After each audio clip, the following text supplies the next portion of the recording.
Les amis, vous l'avez compris de par cette introduction, aujourd'hui on va se parler donc de la marque Begoff. Encore une fois, aux deux associés, si vous regardez cette vidéo, un grand merci à vous pour votre confiance et de m'avoir fait suivre ce produit que je vais pouvoir présenter aujourd'hui grâce à vous. Merci sincèrement.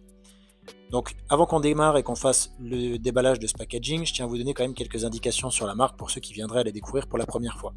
Donc Begoff, c'est une marque française. Les deux associés qui ont donc fait la contraction de leur nom pour donner le nom Begoff ont lancé la marque il y a maintenant quelques mois. Vous avez peut-être déjà vu quelques présentations sur la chaîne des reviewers qui ont déjà passé plusieurs modèles de la gamme. Aujourd'hui, il faut savoir que si vous voulez offrir un modèle Begoff, vous ne pouvez le faire que sur leur site internet qui est donc www.begoff.fr. Il n'y a pas de présence en réseau physique, mais c'est un projet qu'ont les deux associés de faire sur 2023. Donc les gars, écoutez, bon courage à vous et j'espère en tout cas que ça va se faire. Petite précision quand même, ils sont originaires du Mans, donc principalement au début, s'il y a un développement en boutique, ça se fera d'abord sur cette ville-ci, donc dans la région de la Sarthe, et on espère sur 2023 un développement national plus large. Voilà pour la petite présentation de la marque et pour moi, écoutez, je vous propose qu'on passe maintenant au déballage de cet Open Dial. Pour moi, comme vous le savez, la première expérience déjà lorsqu'on achète une montre, c'est le packaging. En tout cas, c'est quelque chose sur lequel je porte quand même une attention assez particulière. Donc là, la surboîte qu'a envoyé Begoff, écoutez, elle est bien faite, elle est logotée, c'est du carton de qualité, noir, c'est propre, rien à dire de particulier si ce n'est que c'est un bon point. Ensuite, on passe à l'ouverture. Voilà, on voit qu'il y a une petite protection, une petite feutrine de protection et donc on est sur la boîte qui emballe les montres. Donc là pareil, boîte logotée Begoff, sympa, elle est vraiment propre, elle est classe, il y a un petit bouton ici donc c'est une boîte qui ferme. Pareil en termes d'expérience client sur une montre, je trouve que ça fait toujours plaisir et c'est assez flatteur pour l'acheteur d'avoir ce produit, ça donne tout de suite une image de qualité. Donc ça c'est pareil, c'est bien pensé et c'est un bon point. On passe à l'ouverture, voilà. Et donc on découvre la montre, je vous montre quand même la boîte. Donc comme vous pouvez le voir, les deux associés m'ont envoyé carrément deux modèles. Vous en demandez un, vous en recevez deux, c'est quand même assez sympa. Le modèle Open Dial acier et le modèle Open Dial cuir suédé. Sur la boîte en elle-même, elle est logotée à l'intérieur. Voilà, il y a une espèce de petit tissu. C'est sympa, c'est propre. Hop, avec, vous recevez également une petite lingette nettoyante qui, elle, vous voyez, sérigraphiée également Begoff.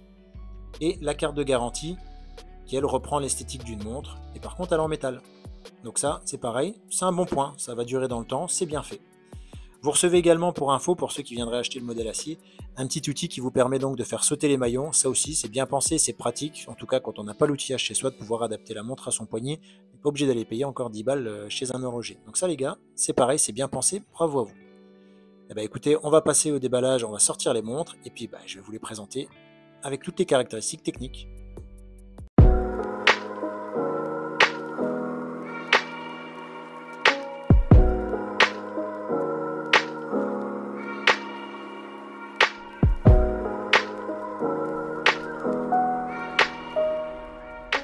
Je ne me suis pas attardé sur le modèle cuir suédé pour la bonne et simple raison, c'est que la dimension du bracelet est trop grande pour moi. Donc j'ai pas voulu leur percer le bracelet forcément, mais ce que je peux vous en dire dessus, c'est donc que vous avez une surpiqûre blanche sur le bracelet qui est du plus bel effet. Vous avez une boucle qui est logotée Begoff, donc ça c'est sympa, boucle déployante, voilà, que vous pouvez régler ensuite comme vous le souhaitez. Vous avez ici un premier passant qui lui est fixe, et vous avez un deuxième passant libre, pareil pour faire le réglage de la montre.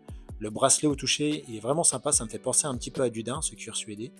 Et point important, c'est que vous avez ici le système Quick Release, donc là c'est pareil, quand vous voulez changer le bracelet d'une montre, c'est quand même sympa maintenant, lorsque vous voulez l'utiliser, de vous dire en 2 secondes, alors je suis désolé à travers la caméra, un peu de mal, voilà.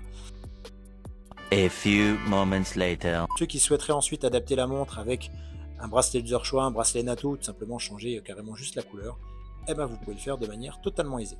Donc on va passer sur le modèle acier pour que je puisse vous donner toutes les caractéristiques techniques. Ça a été mon délit pendant plusieurs jours. Elle est réglée à mon poignet qui a été fait par la marque et je vais vous donner tout ça. Alors au niveau des caractéristiques de cette MJ02, on est sur un boîtier et un bracelet en acier 316L. Il y a eu un double travail en termes de matière qui a été fait, à savoir une partie brossée que vous pouvez voir ici sur la lunette et une partie polie qui a été faite sur le reste de la montre et notamment du bracelet. Donc c'est assez sympa, ça renvoie la lumière, en tout cas ça donne un petit jeu de travail qui est très agréable lorsque l'on regarde la montre.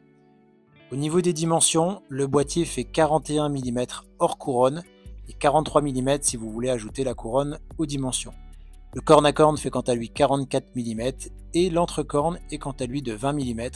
Également la même chose sur la montre avec le cuir suédé, ce qui est une bonne chose qui vous permet de faire un remplacement de bracelet de manière assez simple parce qu'on est sur du standard. En termes d'épaisseur, la montre fait 13 mm Donc là, j'ai trouvé la montre assez fine. Et l'avantage, finalement, ça a été ce boîtier octogonal qui vient parfaitement s'intégrer au poignet et montre vraiment une sensation de finesse qui est très agréable au quotidien. Autre avantage, c'est ce premier maillon qui se plie complètement. Et ça, j'ai trouvé que c'était un gros avantage que je n'ai pas eu sur certaines montres, qui permet vraiment d'adapter la montre et qu'elle vienne épouser parfaitement le poignet. Au niveau du verre, on est sur un verre minéral, aussi bien que ce soit sur le verre avant que sur la face arrière. Il est classifié K1. Apparemment, c'est ce qui se fait de plus résistant au niveau des verres donc minéral. Par contre, quand vous le penchez, vous voyez, c'est un verre qui est dit dôme. Donc vous avez une partie ici qui est bombée et le verre vient finir en plateau.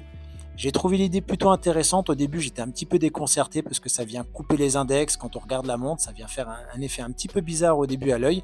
Mais avec le temps, finalement, ça vient de ramener un petit peu de vie, un petit peu de peps au cadran. Donc, c'était pas une si mauvaise idée que ça de la part de Berghoff. Sur la partie caseback de la montre, vous retrouvez donc un petit peu de littérature, notamment avec l'inscription de la marque Berghoff. Ici, on retrouve l'indication Stainless Steel. En dessous, MJ02 qui correspond donc au numéro de modèle.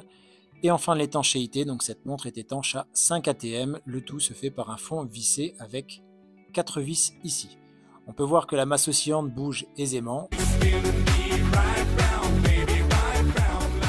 Le modèle qui équipe donc cette MJ02 est un Miyota 8N24. Moi j'ai trouvé que la marque avait fait un bon choix parce que Miyota est quand même connu pour sa résistance et sa durabilité dans le temps. En termes d'informations techniques sur ce modèle, on est sur une réserve de marche de 42 heures et une précision qui va de -20 à +40. Alors on sait que Miyota sont larges dans leurs mesures, mais en tout cas, on peut espérer être un petit peu en dessous. J'ai pas fait les mesures par contre sur ce point-là. Le seul petit regret, c'est qu'on voit que le mouvement est brut, puisqu'on retrouve complètement l'indication Miyota, les différentes informations donc, du fabricant. Peut-être que sur un prochain modèle, Berghoff viendra mettre une inscription ou essayer de dessiner un petit peu ce fond arrière qui mériterait d'avoir un petit peu plus de vie comme on a procuré l'avant. C'est le seul peut-être petit point que je peux regretter sur la face arrière. On va garder cette montre-ci pour parler tout simplement du cadran et de ce que j'en ai pensé. Alors, ce qui est intéressant ici, c'est que le cadran donc, est équipé d'un premier chemin de fer que vous pouvez voir sur la partie extérieure de la montre. Les index viennent rejoindre un second chemin de fer ici qui est beaucoup plus détaillé par rapport à l'aiguille des secondes, donc il va faire tout le tour. Et on retrouve également un lien avec Berghoff et le modèle MJ02. En y regardant de plus près, ce qui est intéressant, c'est que toute cette partie-ci, le premier chemin de fer, les index et le second, tout a été usiné en une seule pièce.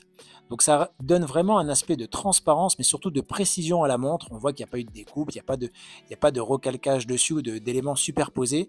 Ça a vraiment été bien fait, ça a été une très bonne idée de faire de cet ensemble une seule pièce. En dessous, on retrouve un deuxième sous-cadran qui lui est vissé, donc je pense qu'il est peut-être lié au mécanisme. Mais en tout cas, il est sur une partie, on dirait un petit peu brossée, et ça vient donner un peu de vie au premier cadran. Ça vient pousser les index vers l'extérieur et nous donner cette impression de force des index qui sont d'ailleurs en chiffres romains et qui sont assez gros, qui sont faciles au niveau de la lisibilité, mais j'ai vraiment l'impression que les index tendent à essayer de venir nous dire bonjour à travers le cadran, quoi. Ils sont vraiment assez importants. Et on peut voir d'ailleurs que ceux-ci sont en relief. Voilà, lorsque je penche, je pense que vous pouvez le voir. Les index donc ne sont pas plats et c'est ce qui vient aussi donner un petit peu de vie à l'ensemble de ce cadran. Objectivement, après 3 jours de portée, je trouve le cadran sympa. La partie open dial est jolie, je la préfère à une partie squeletton complète. Donc l'idée générale n'a pas été de mettre que le mécanisme en avant puisqu'on trouve quand même des index assez gros. Enfin voilà que l'œil n'est pas uniquement attiré par cette partie mécanisme. Au niveau des aiguilles, on retrouve donc un 3 aiguilles standard. Vous avez donc une aiguille des minutes et des heures qui est ici avec une partie en matière réfléchissante que très clairement je n'ai pas trouvé de bonne qualité. C'est peut-être le seul défaut que j'ai à reprocher à la montre aujourd'hui. C'est voilà, quitte à ne pas mettre de matière luminescente, ça aurait pu aller rester soit sur des aiguilles pleines, soit sur des aiguilles finalement transparentes ou ajourées pour permettre de continuer à voir le mécanisme et d'aller un peu plus loin dans cette démarche d'open dial. Enfin, le mécanisme Miyota lui est livré avec une trotteuse rouge. Et je pense que la marque a bien fait de ne pas la changer parce que dans l'ensemble, lorsque vous laissez la partie mécanique plus le bracelet acier sur un ton noir et sur un ton gris, on peut rester finalement sur des tons qui sont assez ternes, assez monotones et finalement cette trotteuse rouge vient relever l'ensemble et donner de la vie à l'ensemble global de ce cadran. En tout cas, moi j'ai apprécié l'avoir au quotidien, j'ai apprécié la portée de par sa souplesse et sa facilité d'utilisation. J'ai pas eu non plus de dégradation au niveau du bracelet métallique. Mais voilà, j'ai trouvé que la montre était bien pensée, bien étudiée. L'ensemble global marche très bien. Je vais maintenant vous passer la montre au poignet pour que vous puissiez un petit peu voir ce que ça donne au niveau du porté. Voilà, j'ai donc passé la montre à mon poignet. Comme vous pouvez le voir, la forme octogonale est finalement très sympa. Ça vient épouser le poignet, encore une fois, grâce à ce bracelet qui est facilement intégré, qui plie dès le premier. L'épaisseur, pas de problème particulier. Finalement, le vert, j'aime beaucoup hein, cette partie bombée qui vient faire ressortir un petit peu les index de la montre. C'est très sympa. Au niveau de la boucle, je tenais à vous montrer aussi ce double logo, donc sérigraphié Begoff et ici logoté. Donc la montre reste quand même très agréable à l'usage, ça passe sans problème sous un blouson, sous une veste, enfin forcément, mais en tout cas sous une chemise, il n'y a aucun souci. Et je la trouve très agréable au porter, mais surtout après quelques jours finalement très jolie. Je pense qu'en daily, je pourrais l'avoir régulièrement, ça ne me dérangerait pas d'avoir cette Begoff, en tout cas dans ma collection. En termes de tarifs, je pense que c'est également ce qui vous intéresse, il y a une communication qui m'a été faite par la marque et donc ils ont revu aujourd'hui le placement tarifaire de leurs produits. Ce qui est une bonne chose, parce que pour moi on était au-dessus de 400 € et je trouvais ça un petit peu cher, alors qu'à aujourd'hui on est passé sous les 400 €. Donc on est à 390 € pour le modèle acier et à 380 € pour le modèle en cuir suédé. Donc là également un repositionnement tarifaire qui a été fait par la marque et qui je trouve a été judicieux. Voilà pour ma review de cette MJ02 Begoff. J'espère que vous aussi vous avez apprécié ces informations et la présentation qui en a été faite. Mettez un commentaire, dites-moi ce que vous en pensez, un pouce bleu et bien sûr abonnez-vous à la chaîne et pour ma part je vous dis à très bientôt pour une prochaine revue. Salut!